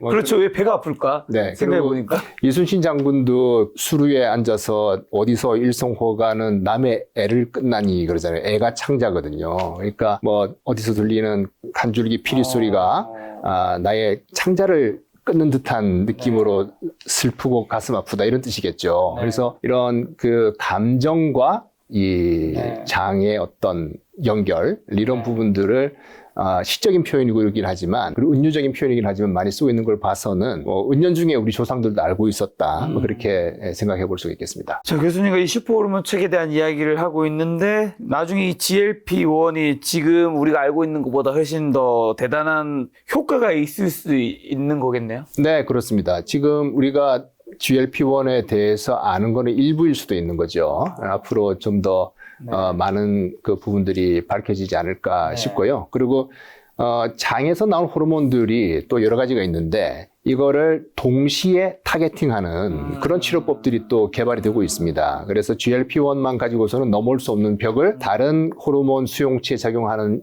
약을 개발함으로써 조금 더 좋게 하고 조금 더 좋게 하고 이렇게 지금 계속 혁신을 하고 있기 때문에 아직은 끝이 아니고 좀 두고 볼 필요가 있겠습니다. 그 밖에도 또 비만과 식단 관련해서 좀 더 여쭤보려고 하는데 교수님 많은 환자분들 보셨을 때 현대인들이 살찌게 하는 최악의 습관은 뭐라고 보시나요? 살찌게 최악의 습관이요. 일단은 습관이라기보다도 환경이 바뀌어서 그래요. 환경이 바뀌어서 아까도 말씀드렸지만은 그 초가공 식품들이 굉장히 많이 있습니다. 그런 식품들은 우리가 주변에 계속 노출되고 있거든요. 그래서 뭐 계속 뭐 눈에 띄면 집어 먹게 됩니다. 하나 먹으면 계속 먹게 되고 뭐 이런 식으로 되는 환경 자체가 살찌게 한다라고 볼 수 있고요. 첫째는 이제 그런 음식이 많다. 둘째는 우리가 신체 활동을 거의 하지 않아도 되는 그런 시대가 된 거죠. 그래서 아마 작가님 옛날에 택시 타서 창문 내릴 때 돌리셨죠, 이렇게. 그쵸. 보셨어요, 최근에? 못 보셨죠? 됐죠. 그 손만 까딱하면 되는 거고. 아마 아버지께서 채널 좀 돌려라 하면 가서 돌려가셨을 텐데 요새는 리모컨을 하거나 말로도 바꿀 수가 있는 맞아요. 시대가 됐습니다. 그래서 이 현대가 이런 신체 활동을 극도로 줄일 수 있는 그런 상황이 된 거죠. 그리고 네. 또 뭐 있다면 스트레스라든지 이런 부분들, 네. 그다음에 환경 오염 물질 이런 부분들도 꽤나 작용을 합니다. 그래서 이런 환경적인 이런 요인들에 의해서 비만이 더 심화되고 당뇨병도 더 잘 생기고 그렇게 지금 돼 있죠. 지금 스트레스 말씀해 주셨는데 스트레스 코티솔이었나요 이름이? 네. 스트레스 받으면 살찌는 이유는 뭐예요? 스트레스를 받으면 살 빠지는 사람도 있어요. 그러니까요. 예, 그래서 이거를 뭘 먹었기 때문인 건가요? 스트레스 보면 스트레스를 받을 때 제가 보기로는 한 3분의 1은 체중 그대로, 3분의 1은 빠지고 3분의 1은 찝니다. 그러니까 네. 스트레스 받을 때 식욕이 변화 없는 사람, 감소하는 사람, 증가하는 사람. 스트레스 자체보다 스트레스를 받았을 때 나의 반응이 더 중요하다는 반응이 더 중요하다고 볼 수 있죠. 네. 되게 특이합니다. 저희 이전에 전공의 시절에 네네네. 아주 중한 환자가 응급실에서 이제 병실로 입원한다라고 이제 전화로 먼저 들었어요. 그러면 뭐 저 같은 경우는 뭐 그냥 잘 먹고 특별히 죄가 없었는데 어떤 친구는 식음을 전폐하고 이제 환자를 보는데 이제 매진을 해서 살이 빠지는 친구가 있고 일단 뭘 좀 먹고 올게 이런 사람도 있고 그랬어요. 그러니까 이게 어떤 같은 자극이라고 하더라도 그에 대한 사람의 반응은 굉장히 다양하게 나타난다라는 것이고 스트레스를 받아서 살이 찌는 사람들 같은 경우에는 어떤 그런 스트레스를 이 먹는 걸로서 좀 달래는 그렇죠. 그런 행동이 계속 강화가 되어 있기 때문에 그렇다라고 볼 수 있고요. 스트레스 생겼을 때 운동을 한다든지 이런 걸 또 잘 못하시는 분이 계십니다. 그렇죠. 예, 그런 것들이 복합적으로 작용을 한 것 같고요. 스트레스를 받았을 때 다 살이 찌는 거는 아니다. 그렇게 말씀드릴 수 있습니다. 자, 그럼 비만이 인간에게 미치는 가장 큰 만성 질환은 뭐고 비만이 암과도 관련이 있나요? 관계 있습니다. 과거에는 흡연이 만병의 근원이라고 그랬죠. 네. 담배를 피면 온갖 암이 다 생기는데 맞아요. 지금은 비만이 온갖 암을 다 일으키게 합니다. 그래서 뭐 대표적인 거는 유방암, 대장암, 담낭암, 난소암, 자궁 내막암 등등 이런 암들이 이 비만하고 특히 좀 관련이 있고요. 여러 암들이 비만과 관계되는데 심지어 최근에 갑상선암도 비만도가 높은 사람이 잘 생긴다라고 연구 결과가 나와 있습니다. 그래서 상당히 많은 암들이 비만과 연관이 된다라고 보시면 되겠습니다. 자, 아까 전에 말씀하신 슈퍼호르몬, 요것도 비만과 관련이 있는데 그럼 이런 슈퍼호르몬 GLP-1을 깨우는 똑똑한 식사법은요? 식이요법 중에서 이제 식이섬유가 이제 GLP-1 분비를 올리고요. 모든 영양소들은 사실은 GLP-1 분비를 올립니다. 탄수화물, 단백질, 지방이 다 올립니다. 좀 신기하죠? 왜냐하면 인슐린 분비를 촉진시킨다 그랬는데 단백질이나 지방을 먹었으면은 탄수화물은 지금 없는데 GLP-1은 올라가거든요. 그게 굉장히 좀 신기한 거예요. 그래서 뭘 먹든지 위장 운동을 좀 천천히 하게 해주고 그다음에 머리로 가서 식욕을 억제시키는데 혈당은요, 굉장히 슈퍼 호르몬이 똑똑한 게 뭐냐면 사실 스마트 호르몬인데 혈당이 높을 때만 인슐린 분비를 촉진시켜줘요. 굉장히 이건 독특한 부분입니다. 그래서 인슐린 같은 경우에는 주사를 맞으면 혈당이 높든 낮든 가차없이 떨어뜨리거든요. 그래서 저혈당이라는 걸 만드는데 이 약은 저혈당을 거의 만들지를 않죠. 거의 만들지를 않습니다. 그래서 혈당이 높을 때만 인슐린을 분비시킨다는 그런 아주 스마트한 면이 있는 것도 특징이라서 그래서 단백질이나 지방, 식이섬유 이런 것만 먹고 당분이 별로 없더라도 GLP-1은 나오지만 저혈당까지는 가지 않으면서 식욕을 억제하고 장 운동을 조절하는 그런 아주 스마트한 슈퍼호르몬이죠. 그래도 탄수화물, 지방, 단백질 좋은 걸 먹어야 될 것 같은데. 네, 맞습니다. 뭘 먹어야 되는 건가요? 네, 탄수화물, 지방, 단백질, 탄단지 이렇게 이야기를 하는데요. 그렇죠. 양질의 그런 음식을 드시는 게 제일 좋겠죠. 그래서 제가 항상 강조하는 건 뭐냐면 심플하게 재료를 알 수 있는 걸 먹자. 재료를 알 수 있는 거를 드시면 일단 적어도 초가공 식품은 아니다라는 거고 아까 초가공 식품에 설탕, 소금, 그리고 첨가물 이런 것들이 많이 있다고 했는데 그걸 피할 수 있는 방법이고 재료를 알 수 있는 음식들은 되게 신선하다라고 보시면 되고요. 그 다음에 적어도 삼원색은 먹자. 삼원색. 예, 색깔을 다양하게 드시면 골고루 먹는다는 뜻이에요. 골고루 먹는다는 뜻이기 때문에 그걸 지키자. 그 다음에 양은 그 배가 부르다고 느끼는 거에 한 8알 정도만 먹자. 뭐 이런 부분들이 중요할 것 같습니다. 그 다음에 이제 탄단지의 그런 퀄리티도 굉장히 중요하겠죠. 탄수화물 같은 경우에는 이제 뭐 밀가루, 쌀, 흰쌀, 그리고 설탕 이런 부분들은 좀 좋지 않은 쪽으로 작용하기 때문에 정제 탄수화물 같은 통곡물류 이런 부분들은 굉장히 좋다라고 보시면 되겠습니다. 그 다음에 단백질 같은 경우에는 이제 피해야 될 것이 가공육 같은 거죠. 가공육에 이제 질산염이라든지 첨가물들이 많이 들어가 있고 하기 때문에 좋지 않은 경우들이 많이 있어서 가공육은 좀 피하시면 좋겠고, 그 다음에 지방 같은 경우에도 특히 이 도움이 되는 거는 뭐냐면 불포화 지방이라고 있어요. 포화 지방은 이 지방이 이제 탄소가 굉장히 쭉 많이 고리로 연결되어 있는데 결합에 이제 포화와 불포화 얘기를 하는데, 불포화라는 뭐냐면 탄소와 탄소의 이중 결합이 있어요.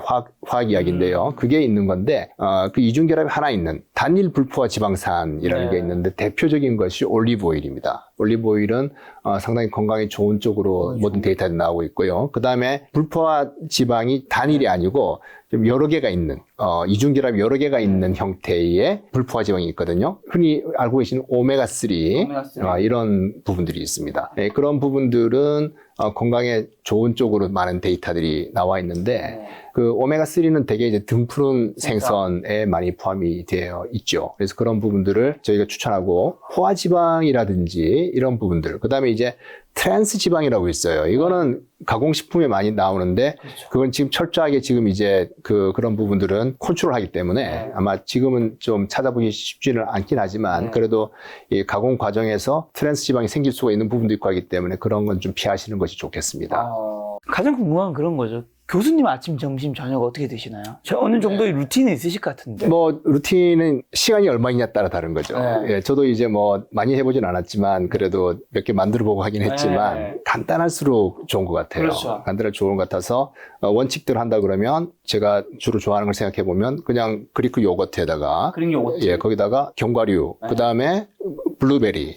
색깔 어때요 그렇게 하면? 색깔이 흰색, 견과류 뭐 갈색 약간 뭐 그런 종류고, 블루베리 보라색. 뭐 약간 파란색 계통 그렇게 생각하면 그 조금 더 넣어보고 싶다. 그러면 이제 뭐 계란 하나, 노란색 하나 생기고 방울토마토 해주면 빨간색 생기고 이렇게 되면 아주 컬러풀해지는 거죠. 아침에 아주 깔끔하게. 그렇게 하시면 아주 좋은 것 같아요. 그리고 뭐 아니면 또 제가 또 좋아하는 거 그 요새 병아리콩 있잖아요. 그거 병에 든 거 있어요. 그 일일이 제가 뭐 준비 못하니까 그거에다가 그 다음에 브로콜리 같은 거 미리 좀 준비해 놓고 올리브오일 좀 둘러서 살짝 그 프라이팬 해서 그러면 색깔이 어떻게 되나요? 노란색, 파란색, 거기다가 빨간색 뭐 피망이라든지 뭐 당근이라든지 이렇게 색깔을 맞추고, 아니면 뭐 빨간 사과도 괜찮고 이렇게 그냥 색깔 맞추기 놀이처럼 이렇게 해주면 골고루 드시게 돼요. 그리고 제가 방금 말씀드린 음식들은 대개 재료를 알잖아요. 그렇죠. 그렇죠. 그 원칙, 그 다음에 아주 배부르진 않은 수준으로 이렇게 점심과 해주시면. 저녁은요? 직장에서 먹으니까 저희는 식당 가면 자기가 떠먹게 돼 있거든요. 똑같은 원칙입니다. 식판이 있으면 이 밥은 조금 적게 들고 그 다음에 재료 모르는 반찬이 나왔으면 통과. 예, 그 다음에 색깔 맞추고 이렇게 먹으면 되죠. 네. 밥을 펼 때는 흰쌀밥보다는 현미나 잡곡을 드시나요? 초이스가 없는 경우가 많습니다. 그럴 그렇죠. 때는 양을 조절하셔야 됩니다. 양을 조절하시고 그 다음에 나물류라든지 샐러드류를 좀 먼저 드시면 또 괜찮습니다. 계란도 먹는다고 해주셔서, 계란은 하루에 제가 뭐 많은, 저도 이제 건강 콘텐츠 처음은 아니다 보니까 이야기 듣다 보면 두세 개, 진짜 많이 먹을 거면 3개, 그냥 적정은 2개 정도가 좋은 것 같다 하는데 어떻게 보시나요? 자기는 2개 먹었다고 생각하는데 근데 그 음식을 만들 때 계란이 또 많이 들어가잖아요. 많이 들어가잖아요. 그래서 사실 더 많이 먹었을 수도 있습니다. 계란 같은 경우에는 이제 아주 양질의 단백질이죠. 근데 걱정하시는 거는 되게 그 노른자 위에 있는 콜레스테롤 걱정하실 텐데, 콜레스테롤은 많이 먹는다고 해서 다 흡수되진 않아요. 일정 부분이 흡수가 되고 나머지는 이제 빠져나가게 되는데요. 그건 뭐 일반적으로 그렇다는 거고, 어떤 분들은 콜레스테롤을 많이 드시면 흡수도 많아지는 분도 계신 것 같아요. 이제 환자들 분 보시게 되면. 그래서 뭐 그런 문제가 있는 분들은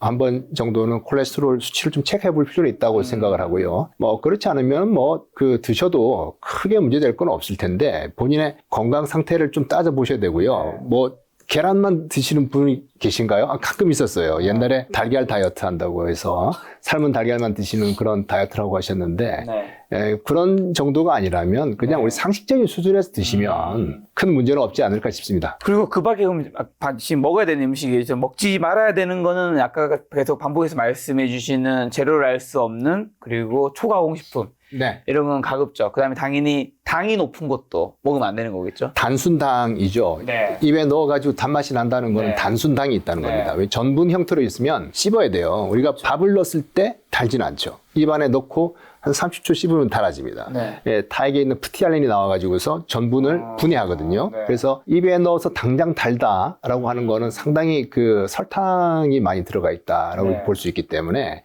혹은 과당이 들어가 있기 때문에 예, 그런 음식들은 피하시는 게 좋겠죠. 건강 챙기시는 분들은 착즙, 그 다음에 뭐 과일 같은 것도 갈아서, 그 다음에 네. ABC 주스 이런 거 많이 마시잖아요. 좋죠. 얘기 또 많이 들어보니까 이게 몸에 안 좋을 수도 있고 너무 흡수를 빠르게 해버린다. 맞습니다. 이게 뭐 예. 근데 딱 봤을 때는 재료 명확하잖아요. 네. 내가 갈았고 그렇죠. 한다면 이게 뭐 실험만 안 넣는다면 이게 좋다고 봐야 되는 건가요? 당연히 뭐 과일 원재료, 채소 원재료 먹는 게 네. 제일 좋지만 예. 그게 불가피할 때는 안 먹는 게 나은 거예요? 그래도 이건 먹는 게 나은 거예요? 일단 유통되는 그런 과일 주스는 식이섬유 같은 건 아예 없습니다. 네. 그 제가 한번 제조사에 물어보니까 식이섬유가 있으면 이게 가라앉는데요.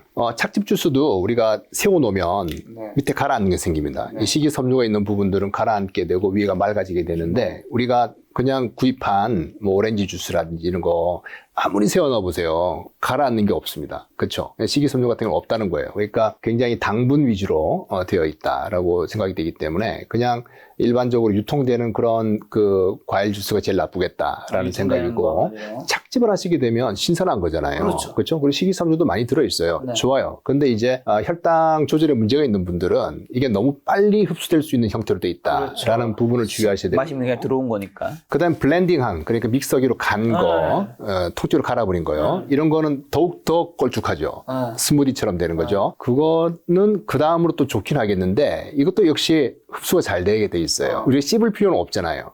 근데 이제 깎아놓고 하나씩 씹어서 드시게 되면 일단은 씹는데 시간 걸려요. 천천히 들어오게 된다는 소리죠. 그리고 그렇게 드시면 많이 못 먹습니다. 예, 그런 부분들이 있어서 제일 좋은 거는 과일은 통째로 먹는 게 제일 좋겠다. 그 다음이 믹서기로 간 거, 그 다음 착즙, 그냥 유통되는 거는 그야말로 당분이 굉장히 많은 다른 식이섬유라든지 이런 것들은 굉장히 부족한 형태다라고 보시면 어떻게 되겠습니다. 보면 우리가 믹서기로 그렇게 갈아 먹는 게 편하게 좀 빠르게 먹기 위해서인데 그렇죠. 그거를 만약에 마신다면 차라리 좀 천천히 마셔야 되는 거군요. 천천히 드시면 또 괜찮을 수 있을 거예요. 근데 대개는 빨리 드세요. 그렇죠. 네, 왜냐하면 시간이 지나면 이게 좀 걸쭉해지기도 하고 그렇죠. 수분도 날아가는 것 같기도 하고 맛도 맞습니다. 좀 맛이 없어지고. 제 환자분들 아침마다 그렇게 드시고 네. 하시다가 이제 그거 드신 다음에 혈당 재보러 말씀드리면 깜짝 놀라십니다. 왜냐하면 당분을 투하하신 거거든요. 그래서 쭉 올라가는 걸 볼 수가 있습니다. 그럼 저 하나 궁금한 거는 네. 제가 아시는 친한 어르신분이 그 아침에 이제 녹즙 같은 거 있잖아요. 네. 만약에 그 제조사에서 진짜 뭐 녹즙 그대로 해서 원재료 100%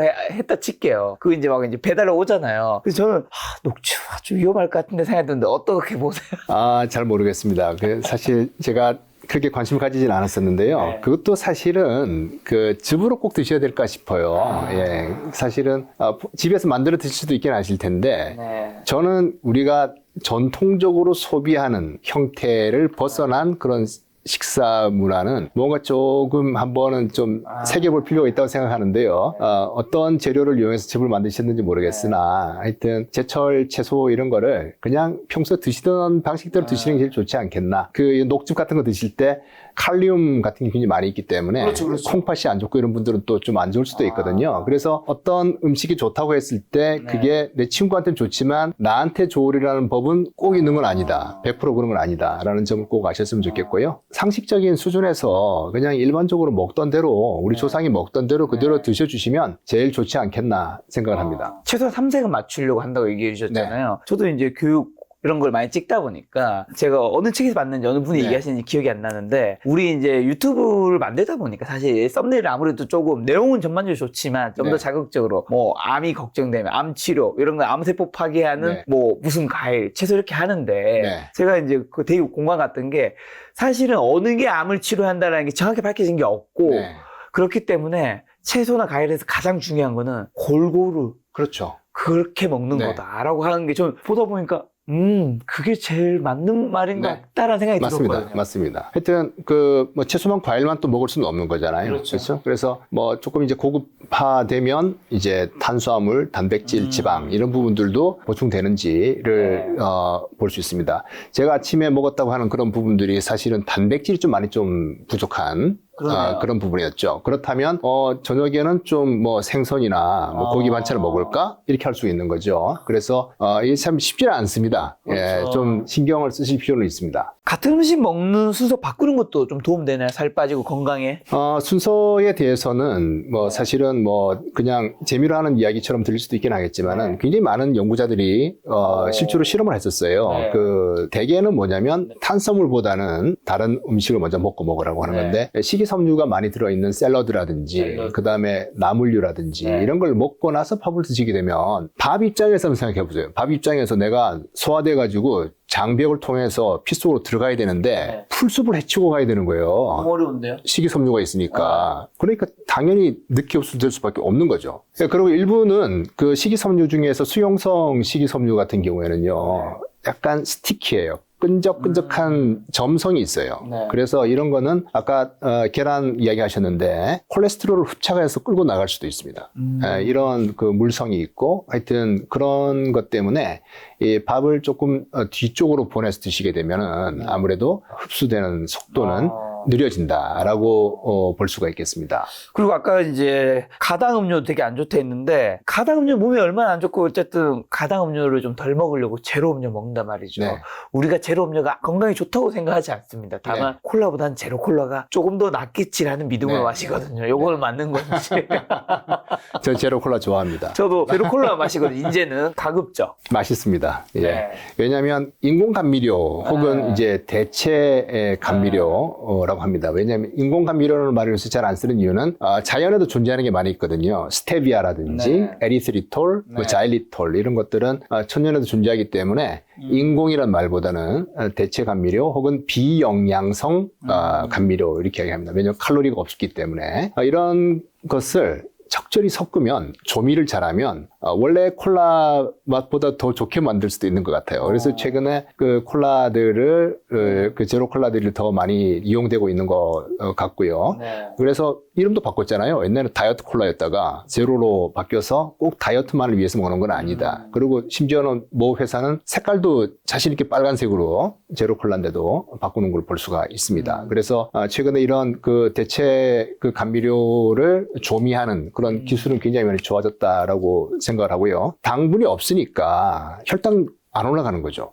그리고 살도 덜 찝니다. 네. 도움이 되겠죠. 근데 당분이 많이 들어있는 거는 사실은 그 유튜브 보시면 콜라를 프라이팬에 넣어가지고 조리거나 냄비에 넣어 조리는 게 있거든요. 뭐가 많이 남아요. 카라멜처럼 남게 되는데 제로 콜라는 그런 게 없으니까 확실히 설탕은 적구나라는 걸 아실 수 있죠. 그런데 이걸 오랫동안 많이 먹으면 어떻게 되는가 하는 부분인데 뭐 하루에 뭐 작은 캔 하나 정도 먹는다. 뭐 큰 문제는 없을 거라고 봐요. 왜냐하면 그 하루 허용량을 넘기려고 그러면 아마 거의 제가 지금 기억이 정확하지는 않는데 콜라를 한 10리터는 드셔야 될 겁니다. 제로로 기준이 오리지널 기준이. 뭐 제로를 기준으로 해서 한 10리터는 드셔야지 그렇게 허용치를 넘어갈 텐데 그렇게 드시는 분은 안 계시잖아요. 그렇죠? 그래서 조금 드시는 거 가지고 큰 문제는 없겠는데 오랫동안 먹었을 때 어떨까? 모르죠. 그건 아직 밝혀진 모르긴 한데 그 네이처에 사실은 발표된 논문인데 이런 거를 오랫동안 쥐한테다가 실험용 그 생쥐죠. 생쥐에다가 투여했을 때 장내 세균이 바뀌면서 쉽게 살찌고 혈당이 오르는 쪽으로 바뀌더라라는 게 있습니다. 그래서 100% 안전하다고는 말하기 좀 어렵고 또 일부 그런 그 감미료들은 심혈관 질환의 위험을 높일 수도 있다라는 그런 결과도 나와 있기 때문에 소량 섭취하시는 거는 문제 없겠다. 어쩌다 드시는 거는요. 근데 매일 혹은 과량 이렇게 드시는 거는 좀 피하셔야 되지 않을까라는 생각을 합니다. 그럼 우리가 건강한 음식을 먹고 싶으면 보통 우리가 뭔가를 살 때 영양성분표 같은 건 많이 적혀 있잖아요. 거기서 좀 뭘 확인해야 될까요? 그거를 볼 때 제일 중요한 거는 뭐냐면요. 네. 그 영양 성분표가 있어요. 네. 거기에 이제 100칼로리라고 적혀 있어요. 어유, 이거 뭐 얼마 안 되네. 다 먹자 할 수 있는데. 그 옆에 그람 뭐. 그 적혀 있는 게 뭐 얼마당 그 될 수도 있고 아니면 1회 제공량 돼 그렇죠. 있고 이거 한 봉지가 6회 제공량이다. 이렇게 적혀 있잖아요. 맞아요. 그러면 600칼로리 먹은 거죠. 사실 소비자를 기만하는 거죠. 전 정말 그렇게 생각합니다. 잘 보셔야 됩니다. 그거 딱 잘 보시고. 봐야 돼, 진짜. 저도 몇 번 속은 적이 있었거든요. 칼로리 얼마 안 되네? 먹었는데 나중에 자세히 보니까는 1회 제공량이었고, 맞아. 6번에 나누어 먹을 거를 한 번에 다 먹었구나. 그런 적도 있습니다. 네. 그거를 잘 보셔야 되고요. 네. 그 다음에 나머지는 이제 쭉 보시면서, 이게 트랜스 지방이 있는지 표시가 되거든요.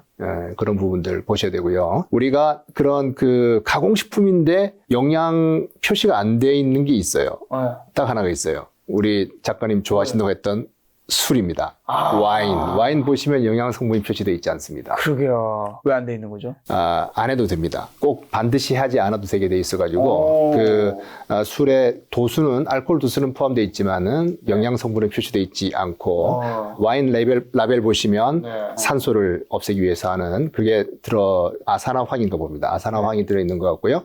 나머지는 표시가 안 돼 있습니다. 그런데 제로 맥주 있잖아요. 그런 거는 이제 알코올 음료가 아니기 때문에 영양 성분 표시가 되어 있습니다. 그래서 술 드실 때는 칼로리가 굉장히 높다 하는 걸 아셨으면 좋겠습니다. 그나마 술 마실 거면 뭘 조금 마시는 게 낫나요? 술에 따라서 고유의 잔이 있죠.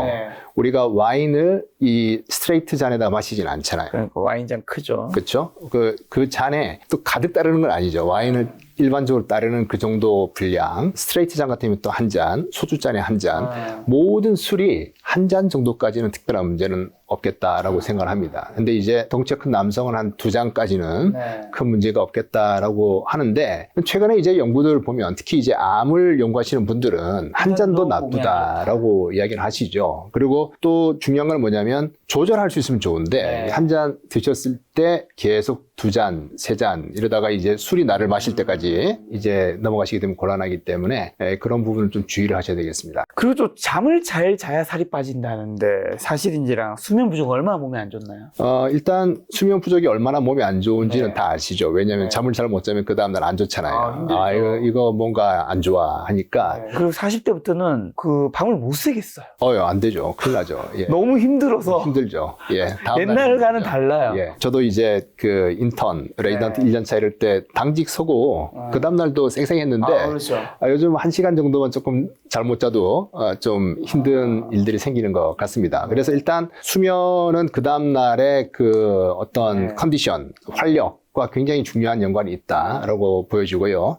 우리가 이제 이런 연구는 잠을 뭐 몇 시간 재우고 뭐 10년을 보고 이런 건 못 하잖아요. 그래서 관찰 연구를 합니다. 지금 우리나라 사람들의 그 평균 수면 시간을 조사를 한 다음에 그 다음 이 사람의 건강 상태를 보잖아요. 그러면 대개는 한 7시간, 8시간째가 제일 좋아요. 덜 자도 안 좋고 많이 자도 안 좋게 나타납니다. 그래서 수면 시간은 적절한 것이 좋겠다는 것이고요. 그러면 얼마나 자야 돼 하는 건데 그 다음날 컨디션이 좋은 수준이면 제일 좋지 않을까라는 생각이 듭니다. 사람마다 그 수면에 필요한 부분, 다른 부분이 있어서 그렇고요. 근데 많이 잤는데도 안 개운해. 이건 문제가 있는 거예요. 수면의 어떤 퀄리티가 문제가 있는데 가장 그 걱정되는 부분은 그 수면 무호흡입니다. 그래서 잠을 자고 났는데도 개운치 않고 다음날에 회의 들어가셨는데 앉으면 졸리고 지하철 탔는데 앉으면 졸리고 이런 분들 잠을 잘 잤는데도 그렇다 하시게 되면 혹시나 내가 코골이가 있고 그 다음에 수면 무호흡이 있지 않은지를 좀 체크해 보시면 좋을 것 같습니다. 자, 교수님이 출간하신 슈퍼호르몬에 운동으로 장에 활력을 넣어라 문장이 있던데 그럼 어떤 운동을 좀 추천하시고 운동은 언제 어떻게 어느 정도로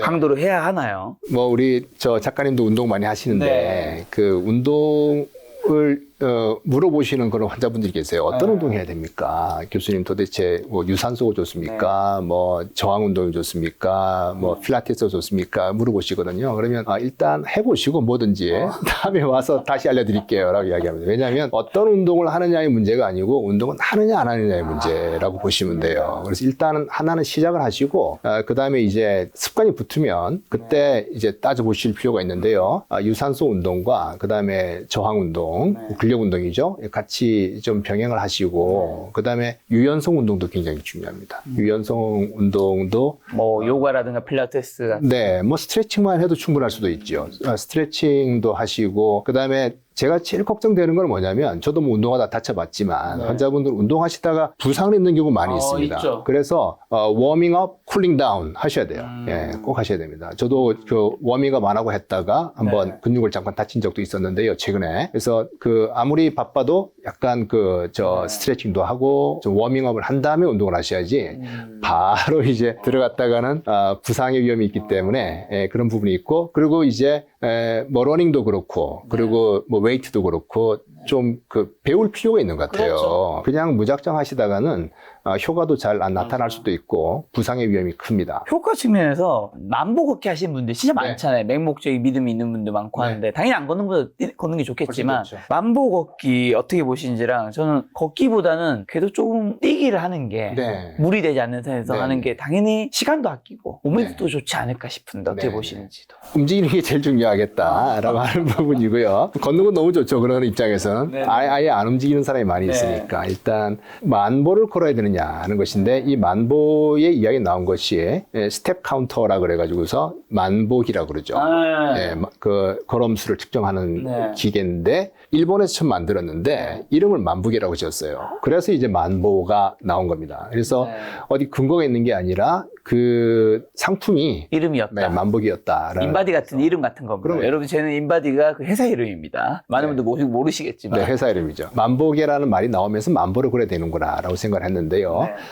일단은 좋은 건 자기가 얼마나 걷고 있는지 좀 보시는 게 좋을 것 같습니다. 그래서 예를 들어서 내가 3,000보를 걷고 있다. 그러면 한 2,000보 올려볼까 하는 거죠. 그 5,000보를 걸어볼 수가 있겠죠. 그래서 이전에도 한번 이런 그 연구가 된 적이 있는데 맹목적으로 하는 것보다는 고을 세팅, 그러니까 내가 얼마를 더 하겠다는 그런 걸 하는데 꼭 만보가 아니라도 돼요. 그래서 그 얼마를 걷겠다라고 하고 모니터링을 해주는 게 중요하다는 겁니다. 자기를 객관화시키는 거거든요. 그렇죠. 나의 데이터를 보면서 내가 평가를 하고 내가 오늘 7,000보 걷기로 했는데 6,000보 걸었네? 그러면 동네 한 바퀴 돌고 오지 뭐. 이럴 수가 있는 거죠. 그런 부분으로 좋아지는 거지 꼭 만보를 걸어야 되는 건 아니다는 겁니다. 만보 걷기 쉽지 않습니다. 그게 한 1시간 반은 걸으셔야지 만보가 될까 말까 하실 겁니다. 걷기와 러닝 둘 중에는 러닝은 가능하다면? 이제 러닝을 할 수 있으면 하시면 제일 좋죠. 하시면 좋은데 그것도 이제 잘 준비를 하셔서 그 하시는 게 좋을 것 같고 러닝을 할 컨디션이 안 되는 분들도 많이 있고 하기 때문에 걷기부터 시작해야죠. 네, 그렇습니다. 근데 살을 뺄 때는 땀이 나거나 숨이 좀 가빠야 한다는데 이건 맞나요? 물리 법칙이거든요. 네. 칼로리가 들어온 것보다 많이 나가면 되기 때문에 이 칼로리 빚을 지게 만드는 거죠. 그러니까 그렇게 하면 살이 빠지게 되는데 꼭 뭐 땀이 나야 된다 이런 거는 아니다라는 거고요. 그리고 운동이라고 하면 싫어하시는 분들이 있어요. 특히 체중이 아주 많이 나가는 고도 비만인 분들이 어린 시절부터 그런 경우가 많이 있습니다. 그러면 예를 들어서 체육 시간이에요. 그 공포의 뜀틀 있잖아요. 이걸 넘기기 힘들었을 겁니다. 힘들었지. 그러면 망신을 당하는 수가 있죠. 그래서 나는 운동은 싫어 라고 하는 경우도 있고 그렇거든요. 예, 그래서 이런 부분들은 좀 우리가 또 고려해 볼 필요가 있지 않나 라고 생각을 합니다. 그래서 자신한테 맞는 그런 운동을 찾아서 하시는 게 좋을 것 같고 뭐 하여튼 이것도 인류화할 수 있는 부분은 아닌 거죠. 그리고 러닝에 대해서 궁금한 건 제가 러닝을 하고 있어서 그런데 저도 이제 데이터를 많이 찾아봤거든요. 네. 찾아보니까 이제 일주일에 이제 저는 아까 말씀드린 대로 한 달에 네. 한 200에서 300km. 근데 그걸 늘 전력 질주하는 게 아니라 네. 예를 들면 뭐 10km를 하루에 뛴다 치면 네. 5km는 뛰었다가 네. 5km는 걸어온다거나 네. 왜냐면 하루에 맨날 10km 뛰는 게 몸에 좋을 것 같지는 않거든요. 제 생각에 네. 매일 뛰는 게 어때요? 아시나요? 상식적 생각이 500m를 뛰고 500m를 걷고 했었는데 5km를 뛰고 5km를 걸으시고 네, 그래서 네. 뭐 마라톤 대회가 아닐 때는 이제 그 뛰는 것도 막 전속력으로 뛰는 건 아니고 이제 기분 좋은 속도라는 게 있잖아요. 네. 그렇게 하는데 찾아보니까 세계적인 심장학회에서는 일주일에 15에서 20km 정도를 네. 뭐 주 3회 정도 나눠서 네. 합쳐서 이제 주 15에서 20km 정도 뛰는 게 좋다고 하고 네. 또 어떤 분들은 뭐 많이 러닝하는 사람들한테 네. 그런 얘기도 하잖아요. 다리가 문제 이걸 떠나서 야 활성산소 많이 나온다. 그러면 네. 더 몸에 안 좋아. 이런 네. 얘기도 많이 하고 가는데 이런 운동의 강도의 기준 이거 어떻게 잡아야 되는 건지. 일단은 그 지금 대개는 제가 보는 환자들이 연세가 있으시고 네. 당뇨, 비만 이런 게 있는 분들이 많이 있습니다. 그래서 강도를 잡을 때 옆 사람하고 살짝 말하기 힘들어지면 그 정도면 중강도다라고 이야기를 해요. 예, 옆 사람하고 말을 못한다? 고강도다. 이렇게 보시면 된다라고 이야기합니다. 왜냐하면 사람 따라 다른 거거든요. 근데 너무 편하게 걸어 다니면 뭐 온갖 수다 다 떨고 뭐 TV에 나온 거 이렇게 이야기하면 이건 산책이지 운동은 아니다.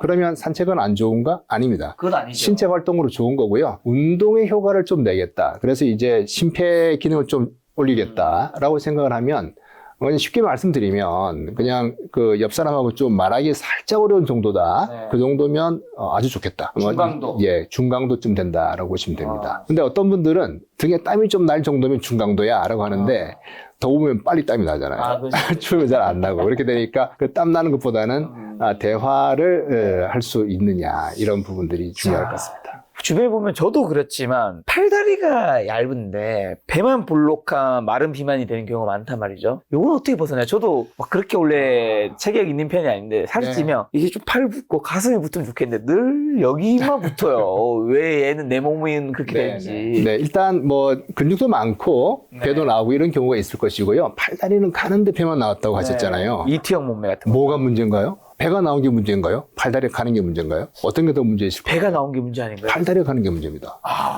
근육이 없어진 거잖아요. 근감소증이 있는 거거든요. 그러니까 우리가 근감소형 비만이라고 했을 때 방점을 어디에 찍어야 되는가 하는 부분인데 제가 보기로는 비만의 방점이 있는 게 아니라 근감소증에 있다라고 봅니다. 그 운동을 하시고 만약에 이제 단백 섭취가 적다라고 하시게 되면은 드셔야죠. 좀 드시고 운동하시고 해서 근육을 키우는 게 중요하겠다고 생각을 합니다. 그래서 우리가 그 배만 볼록 나와서 배에다가 주로 이제 이야기를 하시는데 팔다리가 가는 게 문제다라고 생각하시는 게 좋겠고요. 그 다음에 운동을 이제 해야 되겠군요. 그렇게 하시다 보면 배는 또 들어가게 돼 있습니다. 예, 그래서 이 팔다리가 가늘고 배만 나왔다 했을 때 배를 어떻게 빼냐가 아니라 팔 다리를 어떻게 더 튼튼하게 만들 것인가를 생각하시면 좋을 것 같습니다. 알겠습니다. 긴 시간 이제 교수님과 이야기 나누는데 많은 분들이 원하는 많이 먹어도 살 안 찌질을 어떻게 하면 바꿀 수 있나요? 네, 많이 먹어도 살 안 찌는 사람들 보면 근육이 많죠. 예, 근육은 그 기초 대사량을 결정하기 때문에 이제 그런 부분이 있습니다. 그래서 태우는 거죠. 이런 쪽이고 그 다음에 실제로 온몸에 센서를 달아가지고 측정을 해봤어요. 똑같은 양을 줬어요. 근데 어떤 사람은 살이 찌고 누구는 살이 안 찌는데 살이 안 찌는 사람은요 가만히 있지를 못한 거예요. 계속 돌아다닙니다. 운동이 아니더라도 그냥. 네, 집안에서 뭔가를 합니다. 맞아.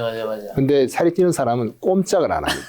그냥 소파에 기대서 이것만 이렇게 아니면 폰만 본다든지 아이패드를 본다든지 이렇게 되다 보니까 그런 특성이 나타나거든요. 그 다음에 또 하나는 장내 세균에 따라서 달라질 수도 있습니다. 그런 거가 최근에 이제 연구가 되고 있는데 이 비만한 사람에서 얻은 장내 세균, 날씬한 사람에서 얻은 장내 세균을 균이 없는 무균 생쥐에다가 넣어줬을 때 비만한 사람의 장내 세균을 받은 생쥐는 살이 더 찌고 마른 사람에서 받은 건 살이 덜 찌더라는 거죠. 그러면 이건 장내 세균의 역할이 있다. 사람도 그럴까? 라고 할 수 있을 텐데 어떤 대장염이 너무 심해가지고 대변 이식술 들어보셨어요? 혹시? 대변을 그냥 넣어주는 건 아니고 대변에 있는 세균을 분리해서 넣어주는 방법이 있는데요.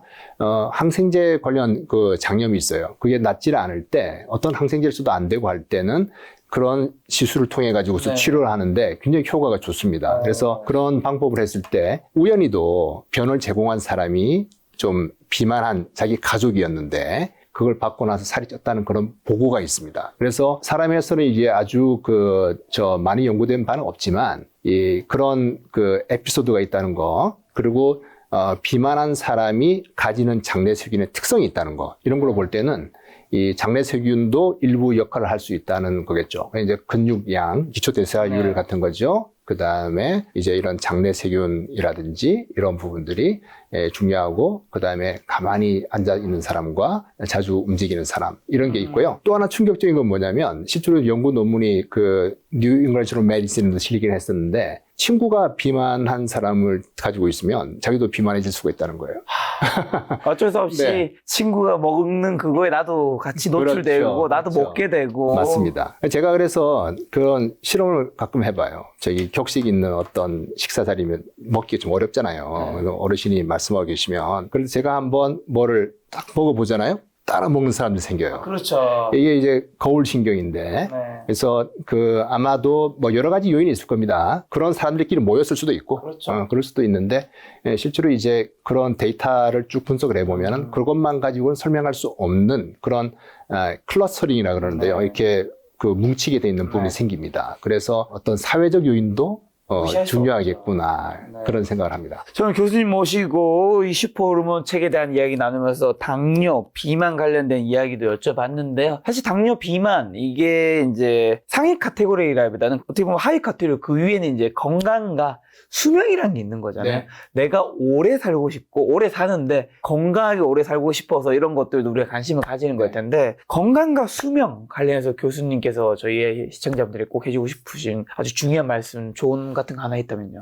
네. 뭐 지금 질문 주셨는데 네. 최근에 이제 네이처 메디신이라고 하는 저널에 이 오래 사는 사람들의 식습관에 대한 연구가 있었어요. 너무 심플해요. 통곡물, 식이섬유 많이 먹고 붉은색 고기, 그다음에 가공육 적게 먹어라. 네, 그렇게 하면 뭐 한 75세까지는 특별한 문제 없이 건강히 살더라라고 돼 있어요. 저는 그 기사가 오늘 나온 걸 제가 오늘 여기 오는 길에 지하철에서 봤었거든요. 네. 왜 75세까지는 괜찮다고 할까? 그렇게 이런 건강한 식습관이라든지 이런 걸 가지고서 그 나이까지는 보장을 해줄 수 있는 것 같은데 제가 보기에는 한 80세, 85세까지는 자기가 결정할 수 있는 것 같아요. 근데 그보다 더 건강으로 사는 사람들은 살짝 유전적인 그런 부분들이 있는 것 같습니다. 그래서 평균 수명까지 우리가 건강하게 잘 살고 싶다라고 하게 되면 이런 노력을 통해서 해볼 수 있을 것 같고요. 식이 운동만 가지고서는 또 부족한 부분이 있죠. 우리가 위생, 그리고 이제